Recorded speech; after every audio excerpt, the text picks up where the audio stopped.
अस्सलाम वालेकुम, I am Zoha Sohail, I am lecturer Rashidi medical college and clinical nutritionist at Lahore polyclinic. आज हम बात करेंगे आम के बारे में। जिस तरह यह आम का सीज़न है और हर किसी को आम खाना बहुत पसंद होता है, तो आज हम बात करेंगे कि आम के हमारी सेहत पर कैसे बेनिफिट्स हैं, किन किन बीमारियों में अगर हम आम कंज्यूम करें तो उनसे बचा जा सकता है और किन बीमारियों में इसको कंज्यूम ना किया जाए और इसको अपनी डाइट में किस तरह से शामिल कर सकते हैं। तो आज हम उसके बारे में बात करेंगे।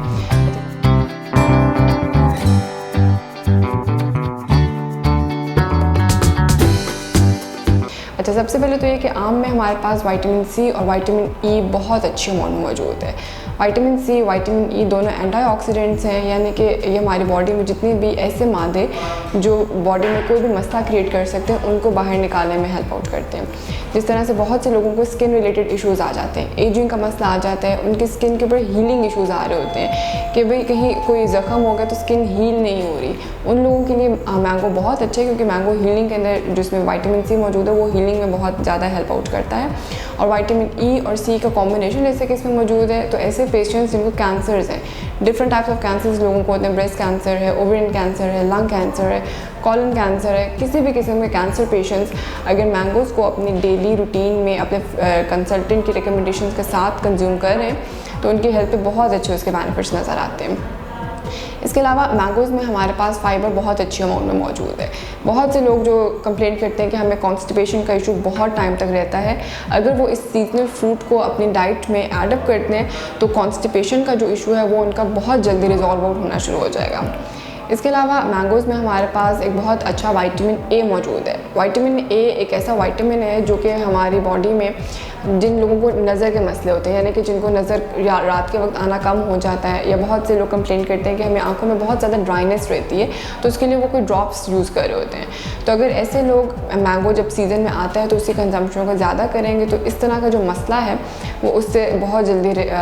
यानी कि रिलीफ हासिल कर सकते हैं। जिस तरह मैंने बताया कि इसमें मौजूद विटामिन सी और विटामिन ई एंटीऑक्सीडेंट्स हैं, तो ऐसे लोग जिनकी क़ुव्वत मुदाफ़ियत यानी कि इम्यूनिटी बहुत ज़्यादा कमज़ोर होती है कि बहुत छोटी सी चीज़ों से उनको एलर्जी शुरू हो जाती है, तो वो लोग अगर मैंगोज़ को अपनी डेली रूटीन में शामिल करेंगे तो उनसे जो उनकी इम्यूनिटी, उनकी क़ुव्वत मुदाफ़ियत है वो भी बढ़ती चली जाएगी।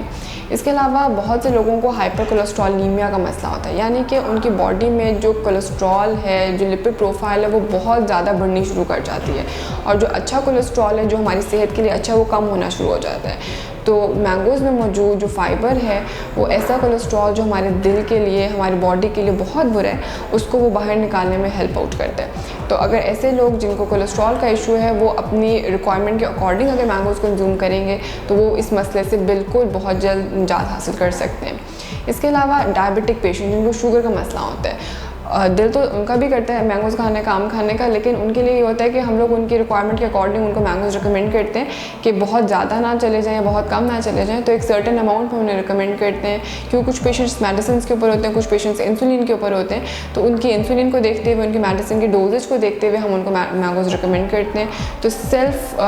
मेडिकेशन यानी कि अपने आप को सेल्फ इम्पोज करते हुए आप अपने आप को मैंगोज़ के साथ ना कर लें कि भाई आधा आम खा लिया, एक आम खा लिया, तो ऐसा हरगिज़ नहीं करना चाहिए।